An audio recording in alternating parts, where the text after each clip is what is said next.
चांदोबा रामायण 55वा भाग। यावेळी कुबेर शुक्र आणि पृष्ठपद नावाच्या 2 मंत्र्यांना सोबत घेऊन रावणाकडे आला आणि म्हणाला, रे दुष्टा, मी कितीही सांगितले तरी तुझ्या कानावर पडले नाही। अज्ञानामुळे विष प्राशन करणाऱ्या व्यक्तीला त्याचा परिणाम भोगतानाच ज्ञान प्राप्त होते। तू तुझ्या अज्ञानाची जाणीव ठेवत नाहीस। नरक भोगताना तुला ते समजेल। तुझ्याशी बोलणे व्यर्थ आहे। त्यानंतर दोन्ही भावांमध्ये द्वंद्वयुद्ध झाले। कुबेराने आपल्यावर वापरलेल्या सर्व अस्त्रांचा प्रतिकार करून रावणाने मायायुद्ध सुरू केले। कुबेराला अनेक प्रकारची रूपे दिसली, परंतु कोठेही रावणाचे रूप दिसले नाही। त्या स्थितीत रावणाने गदेने कुबेराच्या मस्तकावर बलपूर्वक प्रहार करून त्यांना खाली पाडले। रक्ताने माखलेल्या अवस्थेत पडलेल्या कुबेराला निधींच्या अधिदेवतांनी नंदनवनात नेले आणि उपचार केले। अशा प्रकारे रावणाने कुबेरावर विजय मिळवला आणि पुष्पक विमान घेऊन त्यात बसून तो शरवण पर्वताकडे गेला। तो पर्वत सुवर्णवर्णाने तळपत असून दुसऱ्या सूर्यासारखा दिसत होता। त्याच्यावर पोहोचताच पुष्पकाने आपली गती थांबवली आणि ते आकाशात स्थिर झाले। ते पाहून रावणाने आपल्या सोबत असलेल्या मंत्र्यांना विचारले, इच्छेनुसार चालणारे हे विमान असे का थांबले असेल? तेवढ्यात ईश्वराचा पार्श्वचर आणि महाबली नंदी तिथे आला आणि रावणाला म्हणाला, दशग्रीवा, त्वरित परत जा। या पर्वतावर शिव क्रीडा करत आहेत। सूर, नाग, यक्ष, दैत्य, गंधर्व, दानव आणि राक्षस इतर कोणत्याही प्राण्याने या पर्वतावर येऊ नये। हे शब्द ऐकताच रावण क्रोधावेशाने विचलित होऊन म्हणाला, शंकर कोण आहे? आणि विमानातून उतरून पर्वताच्या खाली आला। तिथे त्याला शिव आणि त्यांच्यापासून थोड्या अंतरावर शूळ धारण केलेले दुसऱ्या शिवाप्रमाणे उभे असलेले नंदीश्वर दिसले। नंदीश्वराचा वानरमुख पाहून रावण मेघगर्जनेप्रमाणे अट्टहास करून हसला। अपर शंकर स्वरूप नंदी रावणाच्या हास्यावर क्रुद्ध झाले आणि त्यांनी शाप दिला, तू माझे वानरमुख पाहून हसलास, म्हणून माझ्यासारखेच रूप आणि माझ्यासारखीच शक्ती असलेले वानर तुझा आणि तुझ्या कुळाचा नक्कीच नाश करतील। रावणाने दुर्लक्ष करत पर्वताच्या जवळ जाऊन नंदीला सांगितले, माझे विमान थांबवणाऱ्या या पर्वतालाच मी आता उखडून फेकून देईन। मी किती भयानक आहे हे तुला माहीत नाही असे दिसते। असे म्हणत त्याने आपले हात पर्वताच्या खाली घालून तो पर्वत उचलण्यास सुरुवात केली। पर्वत विचलित होऊन वर उचलला गेला। शिवाने हे सर्व पाहून मंद हास्य केले आणि आपल्या पायाच्या अंगठ्याने पर्वत किंचित दाबला। त्यामुळे रावणाचे हात डोंगराखाली अडकून चिरडले गेले। त्या वेदनेने रावण अत्यंत दारुण आक्रोश करू लागला। रावणाचे मंत्री स्तिमित झाले। त्यांनी रावणाला सल्ला दिला, राजा, शंकराला संतुष्ट कर। त्यांच्याशिवाय दुसरा कोणताही मार्ग दिसत नाही। त्यांची स्तुती कर। रावण वेदनेने रडत असतानाच शिवाची स्तुती करू लागला। शेवटी शिवाने अनुग्रह केला आणि रावणाचे हात डोंगराखालून काढून दिले आणि ते म्हणाले, तुझे वीर्य, तुझा मद आणि तुझी स्तुती पाहून मी प्रसन्न झालो आहे। तुझे हात चिरडले असताना तू जो दारुण ध्वनी केलास, त्यावरून इथून पुढे तुझे, रावण, हे नाव सार्थक ठरेल। आता तू तुझ्या इच्छानुसार कोणत्याही ठिकाणी जाऊ शकतोस।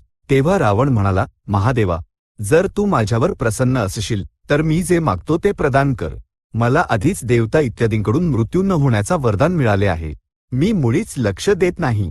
ब्रह्मदेवाने मला दीर्घायुष्यही दिले आहे। मी तुझ्याकडे माझ्या उरलेल्या आयुष्याची आणि एका शस्त्राची मागणी करत आहे। कृपया ते प्रदान करा। शिवाने रावणाला उर्वरित आयुष्य आणि चंद्रहास नावाची तलवार देऊन सांगितले, या तलवारीचा कधीही अपमान करू नकोस। ज्या दिवशी तिचा अपमान होईल ती त्याच क्षणी निश्चितपणे माझ्याकडे परत येईल। अशा प्रकारे शिवाकडून वरदान प्राप्त करून रावण आपल्या पुष्पकावर बसून संपूर्ण पृथ्वीवर भ्रमण करू लागला आणि वीरराजांना त्रास देऊ लागला। पराक्रमी राजांनी त्याच्याशी युद्ध केले आणि ते नष्ट झाले। बुद्धिमानांनी आपण त्याला जिंकू शकत नाही हे ओळखून पराभव स्वीकारला आणि त्याला शरण गेले।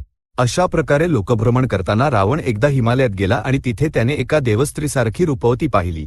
ती ऋषींप्रमाणे कृष्णाजीन आणि जटा, वल्कले धारण करून तपोदीक्षेत होती। रावण तिच्या सौंदर्यावर मोहित झाला आणि कुतूहलाने विचारणाऱ्याप्रमाणे म्हणाला, सुंदरी, या तारुण्यात तपश्चर्या का करत आहेस? तुझे रूप पाहून पुरुष मोहित होतील ना? मग हे कठीण व्रत कशासाठी? तिने रावणाला आपला वृत्तांत अशा प्रकारे सांगितला, बृहस्पतीचा मुलगा कुशध्वज हे माझे पिता आहेत। माझे नाव वेदवती आहे। अनेक देव, गंधर्व, यक्ष आणि राक्षसांनी माझ्या पित्याकडे येऊन मला पत्नी म्हणून देण्याची विनंती केली, पण माझे पिता मान्य झाले नाहीत। कारण असे की त्यांना भगवान विष्णूंनाच आपला जावई बनवण्याची इच्छा होती। ही गोष्ट समजल्यावर दंभ नावाच्या राक्षसाने एक रात्री माझे पिता झोपलेले असताना येऊन त्यांची हत्या केली। माझी माता त्यांच्यासोबत सती गेली। मी माझ्या पित्याची इच्छा पूर्ण करण्याच्या उद्देशाने विष्णूंनाच आपला पती मानून तपश्चर्या करत आहे। म्हणून रावणा, आता तू जाऊ शकतोस। हे ऐकून रावण कामावेगाने वश होऊन विमानातून उतरला आणि म्हणाला, सुंदरी, अहंकारामुळे तुझा मनोभाव विकृत झाला आहे। नाहीतर त्रिलोकसुंदरी असून तू तुझे तारुण्य असे का वाया घालवशील? मी दशग्रीव आहे, लंकाधिपती। माझी पत्नी होऊन सर्व भोगांचा आनंद घे. विष्णू कोण आहे? माझ्यासारखे तप, भोग आणि बल त्याच्याकडे आहे का? वेदवती म्हणाली, जर तुला थोडी तरी बुद्धी असती तर तू विष्णूच्या बाबतीत असे क्षुद्र बोलला नसतास. त्वरित रावणाने तिचे केस पकडले. वेदवतीने क्रोधावेशात आपले हात तलवारीसारखे करून आपले केस कापून टाकले. आपल्या क्रोधाग्नीने रावणाला भस्म करणाऱ्यासारखी होऊन त्या वेदवतीने अग्नी प्रज्वलित केला आणि रावणाला म्हणाली, नीचा, तुझ्याकडून अपमानित होऊन आता मी जिवंत राहणार नाही. या अग्नीत होऊन प्राण सोडीन आणि तुझा वध करण्यासाठी अयोनिजा आणि पतिव्रता म्हणून पुन्हा जन्म घेईन. असे म्हणत तिने अग्नीत उडी घेतली. तीच वेदवती सीता म्हणून जन्मली, जनकाच्या घरी वाढली, रामाची पत्नी झाली आणि रामाच्या बलाने रावणाच्या मृत्यूला कारणीभूत ठरली. वेदवती अग्नीत आहुत झाल्यानंतर रावण पुन्हा पुष्पकावरून लोकभ्रमण करत मरुत्त महाराज देवतांना सोबत घेऊन यज्ञ करत असलेल्या ठिकाणी आला. बृहस्पतीचा धाकटा भाऊ संवर्त यज्ञ करवून घेत होता. रावणाला पाहताच तिथे जमलेले दिक्पाल भयभीत झाले आणि त्यांनी रूपे बदलली. इंद्र मोर झाला, यम कावळा झाला, कुबेराने सरड्याचे रूप आणि वरुणाने हंसाचे रूप धारण केले. उर्वरित देवही अशा प्रकारे कोणत्या ना कोणत्या प्राण्याचे रूप घेऊन राहिले.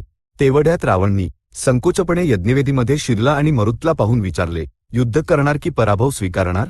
तू कोण आहेस? मरुत्ताने रावणाला विचारले. रावण जोरात हसून म्हणाला, वा, तू रावणालाही ओळखत नाहीस. तिन्ही लोकांत माझ्या बल पराक्रमाला न ओळखणारा दुसरा कोणी असेल असे मला वाटत नाही. मी माझ्या भावाला जिंकून हे विमान हस्तगत केले आहे. ते ऐकून मरुत्त संतापून म्हणाला, पित्यासमान भावाला जिंकणारा तू किती महान आहेस. असा दुष्कर्म करून तुला गर्व वाटत आहे का? जरा थांब, माझ्या बाणांनी तुझे प्राण घेतो. असे म्हणून तो उठला आणि त्याने धनुष्यबाण घेतले. तेव्हा संवर्ताने आडवे येऊन सांगितले, राजा, घाई न करता माझे ऐक. या महेश्वर यज्ञाच्या मध्यभागी विघ्न आले तर वंशाचा नाश होतो. यज्ञदीक्षेत असताना तू क्रोध का करतोस? युद्ध कसले? आणि शिवाय युद्धात या राक्षसाला कसे जिंकशील? तो दुर्जय आहे. गुरूंचे शब्द ऐकून मरुत्ताने धनुष्यबाण सोडून दिले आणि तो पुन्हा यज्ञदीक्षेत बसला. ते पाहून रावणाचा मंत्री शुक याने आनंदाने मोठ्याने आरोळी ठोकली. विजय रावणाचाच झाला. रावण यज्ञवेदीत असलेल्या ऋषींना खाऊन तृप्त होऊन आपल्या मार्गाने निघून गेला. त्यानंतर दिक्पालांनी आपली वास्तविक रूपे धारण केली आणि त्यांनी ज्या ज्या प्राण्यांची रूपे घेतली होती त्यांना वेगवेगळे वर दिले. तोपर्यंत मोर काळे असायचे. इंद्राने त्यांना वर दिला की त्यांच्यामध्ये अनेक रंग असतील, त्यांचे 1000 डोळे त्यांच्या पिसारामध्ये अलंकार म्हणून असतील, त्यांना सापांची भीती राहणार नाही आणि इंद्राने पाठवलेला पाऊस त्यांना आनंद देईल. तसेच यमाने कावळ्यांना वर दिला की त्यांना कोणताही रोग होणार नाही, त्यांचा नैसर्गिक मृत्यू होणार नाही आणि कावळ्यांचे पोट भरले तर त्याच्या लोकातील पितृदेवांची तृप्ती होईल. वरुणाने हंसांना फेसासारखी देहकांती, जलातील जीवन आणि सुखद आयुष्य दिले. कुबेराने सरड्यांना सुवर्णवर्ण दिला. रावण संपूर्ण लोकात फिरत असताना मरुत्त महाराजांप्रमाणेच मोठ्या राजांकडे जाऊन विचारत राहिला, माझ्याशी युद्ध करणार की पराभव स्वीकारणार? दुष्यंत, सुरथ, गाधी, गय, पुरुरवा इत्यादी सर्व राजांनी रावणाकडून पराभव स्वीकारला. फक्त अयोध्येचे राज्य करणारा अनर्ण्य महाराज रावणाला युद्धासाठी म्हणाला. झालेल्या युद्धात अनर्ण्याची सेना वणव्यात ढेकून जळावे तशी जळून नष्ट झाली. द्वंद्वयुद्धात अनर्ण्याचे बाण रावणाचे काहीही करू शकले नाहीत. रावणाने जेव्हा त्याच्या डोक्यावर हाताने प्रहार केला तेव्हा अनर्ण्य रथातून खाली पडला आणि प्राण सोडताना त्याने शाप दिला की त्याच्या इक्ष्वाकू वंशात जन्म घेणाऱ्याच्या हातून रावण मरेल. रावण अशा प्रकारे गगनविहार करत मानवजातीला घाबरवत फिरत असताना एके दिवशी त्याच्या पुष्पकासमोर नारद महामुनी ढगामधून येताना दिसले. दोघे थांबले आणि त्यांच्यात संवाद झाला. वत्सा रावणा, तुझे बल पराक्रम पाहून मला खूप आनंद झाला, पण एक गोष्ट मला आवडली नाही. देवांकडूनही मृत्यू न मिळणारा तू या क्षुद्र मानवांवर अपना प्रताप का दाखवतोस? मानव अनेक व्यसनांनी, रोगांनी आणि क्षणात येणाऱ्या वृद्धत्वाने नाना प्रकारे त्रासलेले असतात ना. असा कोणी वीर अशा लोकांशी युद्धाला तयार होईल का? त्यांना यम तर मारतच आहे. त्या यमाशी युद्ध कर, त्याला मार. यमाला मारले तर संपूर्ण नरलोक जिंकल्यासारखेच आहे ना. नारद म्हणाले, आर्य नारद, मी आधी पाताळ आणि मग स्वर्ग जिंकून तिन्ही लोके स्वाधीन केल्यावर समुद्रमंथन करून अमृत मिळवण्याच्या विचारात आहे. रावण म्हणाला, तुझ्या बाजूला असलेल्या यमलोकाला सोडून इतरत्र कुठे जाण्याची गोष्ट करतोस?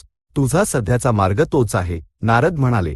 रावण काळमेघ चमकल्याप्रमाणे हसून म्हणाला, अतिशय उत्तम सांगितले नारद. अत्यंत प्रसन्न करणारे वचन आहे. मी आत्ताच यमलोकाला जातो.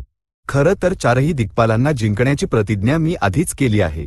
आता जाऊन सर्व प्राण्यांना मृत्यूची भीती देणाऱ्या त्या यमाचे प्राण घेतो. असे म्हणून नारदांना नमस्कार करून निरोप घेऊन आपल्या मंत्र्यांसह दक्षिण दिशेकडे निघाला. सर्व प्राण्यांना मारणाऱ्या यमाचा मृत्यू कसा होईल हे नारदांना थोडेही समजले नाही.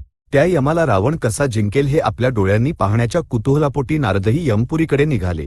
चांदोबा रामायण 55वा भाग संपन्न. सद्य स्वस्ती.